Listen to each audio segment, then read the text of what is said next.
மைதா இல்லாமல் white sugar இல்லாமல் ஈஸியாக ஹெல்த்தியாக ஒரு 5 மினிட்ஸில் பண்ணுற மாதிரி ஒரு ஸ்வீட்டான ஒரு ராகி கேக் எப்படி பண்ணுறதுன்னு பார்க்கலாம் வித் சாக்லேட்ஸோட. இதுக்காக நான் பட்டர் வந்து 2 டேபிள் ஸ்பூன் எடுத்திருக்கேன். நல்லா ரூம் டெம்பரேச்சரில் இருக்க பட்டர் எடுத்துக்கோங்க. 2 டேபிள் ஸ்பூன்.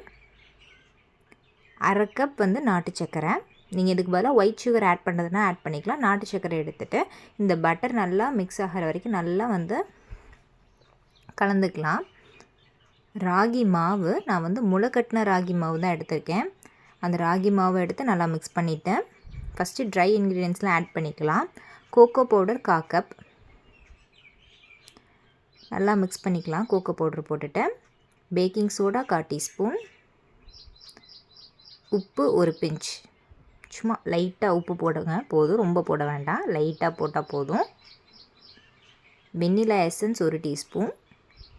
நம்ம மெஷர்மெண்ட் மட்டும் கரெக்டாக எடுத்துட்டோன்னா டக்குன்னு பண்ணிடலாம் 5 மினிட்ஸில். வாசனை இல்லாத ஆயில் அரை கப் எடுத்துக்கலாம்.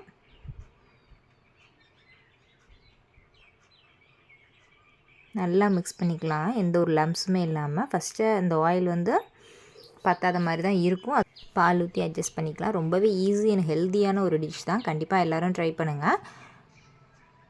இந்த பால் வந்து எனக்கு மொத்தம் இதுக்கு வந்து அரை கப் தேவைப்பட்டுச்சு. அரை கப் கொஞ்சம் கொஞ்சமாக ஒரேடியாக ஊற்றிட வேண்டாம். ஒவ்வொரு ராகி மாவும் அந்த கன்சிஸ்டன்சி வந்து மாறும். ஸோ அதனால் வந்து கொஞ்சம் கொஞ்சமாக பாலை ஊற்றிட்டு, இது வந்து காய்ச்சி ஆற வச்ச பால் தான். இந்த மாதிரி கேக் பேட்டர் கன்சிஸ்டன்சி கரெக்டாக வரணும். கொஞ்சம் தண்ணியாக கொஞ்சம் எதுவாக இருந்தாலும் நீங்கள் லைட்டாக மில்க் ஊற்றி அட்ஜஸ்ட் பண்ணிக்கலாம். அரை கப்னால் அரை கப் தான் ஊற்றணும்ல, அது மாவு பொறுத்து டிஃபர் ஆகும். இது வந்து கரெக்டான கன்சிஸ்டன்சி. இது நல்லா மிக்ஸ் பண்ணிக்கோங்க. நீங்கள் சர்க்கரை டேரெக்டாக போடுறதா இருந்தால், ஒயிட் சுகர் போடுறதா இருந்தால் நீங்கள் பவுட்ரு பண்ணி சர்க்கரை ஆட் பண்ணிக்கோங்க.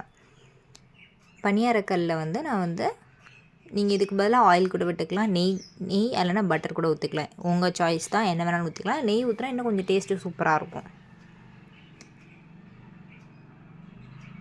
நான் எல்லா குழி பணியாரத்துலேயும் கல்லையும் வந்து கொஞ்சம் கொஞ்சமாக மாவு ஊற்றிக்கிறேன். இதுக்கப்புறம் தான் ஒரு சர்ப்ரைஸ் இருக்குது. உள்ளே வந்து உங்களுக்கு என்ன சாக்லேட்ஸ் பிடிக்குமோ உள்ளே வந்து நீங்கள் வந்து உள்ளே போட்டுட்டு அது மேலே கொஞ்சம் மறுபடியும் மாவு வச்சுருங்க.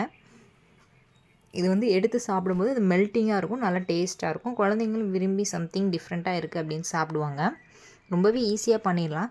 இது நல்லா அடியில் வெந்ததுக்கப்புறம் திருப்பி போடுங்க. அதுக்கு முன்னாடி திருப்பி போட்டிங்கன்னா ரொம்ப சாஃப்டாக இருக்கிறதுனால பிஞ்சிரும். ஸோ நல்லா அடியில் வெந்ததுக்கப்புறம் பொறுமையாக திருப்பி போடுங்க, அழகாக வரும். இதை வந்து சிம்லே தான் வச்சுருக்கணும், ஹையில் வைக்கக்கூடாது. சிம்லே வச்சு பொறுமையாக வேக விடுங்க மூடி போட்டு. இப்போது ஒரு சைடு வெந்துருச்சு. இப்போ இன்னொரு சைடு வந்து நம்ம வந்து திருப்பி போட்டுக்கலாம். அழகாக அப்படியே பந்து மாதிரி வரும். ரொம்பவே சாஃப்டாக இருக்கும், டேஸ்ட்டு சூப்பராக இருக்கும். உங்களுக்கு சர்க்கரை அந்த மாவை லைட்டாக டேஸ்ட் பண்ணி பார்த்தா உங்களுக்கு சர்க்கரை வந்து நிறையா வேணுமா கொஞ்சம் வேணுமா அதுக்கு தகுந்த மாதிரி நீங்கள் கூட அட்ஜஸ்ட் பண்ணிக்கலாம். எனக்கு வந்து அரை கப்பு சர்க்கரைங்கிறது கரெக்டாக இருந்துச்சு. இதனால் வந்து உங்களுக்கு டேஸ்ட் வைஸ் வந்து எந்த டிஃப்ரெண்ட்டும் இருக்காது. உங்களுக்கு சர்க்கரை வேணும்னா நீங்கள் வந்து ஆட் பண்ணிக்கலாம். அதனால் எந்த ஒரு டேஸ்ட் வந்து டிஃப்ரெண்ட்டும் இருக்காது. இப்போ நல்லா 2 சைடுமே நல்லா வெந்துருச்சு. உள்ளே குத்தி பார்த்தா வந்து அந்த ஸ்டிக்கில் வந்து மாவுங்கிறதே ஒட்டவே கூடாது. ஸோ இப்போ நம்ம எல்லாத்தையும் எடுத்துக்கலாம்.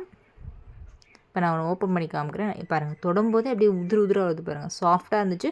குழந்தைங்களுக்கு ஒரு சூப்பரான ஹெல்த்தியான ஒரு ஸ்நாக்ஸ் கொடுக்கணும்னா கண்டிப்பாக அதை ட்ரை பண்ணி பாருங்கள். ரொம்பவே டேஸ்டியாக இருக்கும். ராகியில் கால்சியம் சத்து இருக்கிறதுல ரொம்ப அதிகம். ஸோ கண்டிப்பாக ட்ரை பண்ணி பாருங்கள். வீடியோ பிடிச்சிருந்தா சப்ஸ்கிரைப் பண்ணிக்கோங்க.